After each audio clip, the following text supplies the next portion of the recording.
फिर वही कहानी वही है, सीतामढ़ी का सबसे बड़ा सिरदर्द महसौल गुमटी। जी हाँ दोस्तों, महसौल ढाले पर है इस वक्त, और वही स्थिति है। जिस बात का अंदेशा था वही हुआ, जाम यहाँ भी, और ये रोज़ की बात है।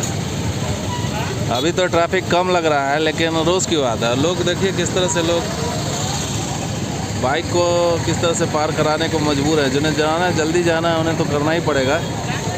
ये स्थिति है यहाँ पर। दो देखिए, यहाँ पर दो अभी भी वैसे ही है। ये साल दर साल वक्त गुजरता गया, 13 या 14 साल से तो देख ही रहा है लोग यहाँ पे। यही स्थिति है यहाँ पर कि जाम में लोग फंसते हैं।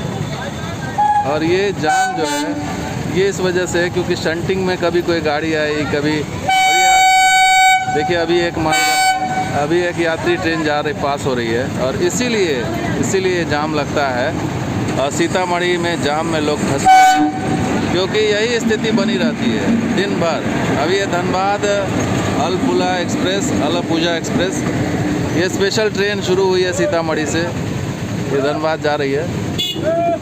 और ये जाम में लोग इसी तरह से फंसते हैं। अब पता नहीं इसका कब निदान होगा, क्या होगा पता नहीं। फिलहाल तो स्थिति यही है। सीतामढ़ी की दुर्दशा और सीतामढ़ी का ये सिरदर्द अभी तक ख़त्म नहीं हुआ, और आज तक सीतामढ़ी इस ओवर ब्रिज के इंतज़ार में है, रेलवे फुट ओवर ब्रिज के इंतज़ार में है कि शायद वो दिन आ जाए। फुट ओवर ब्रिज नहीं, ROB रेल ओवर ब्रिज, उसके इंतज़ार में है। अभी तक यहाँ के लोग इंतज़ार ही कर रहे हैं। तो बस ये वीडियो कैसा लगा ज़रूर लाइक कीजिए, शेयर कीजिए, वीडियो सब्सक्राइब कीजिए। कुछ और वीडियो के साथ हाजिर हूँ, आप देखते रहो। शुक्रिया, धन्यवाद। जय जय बिहार, जय भारत।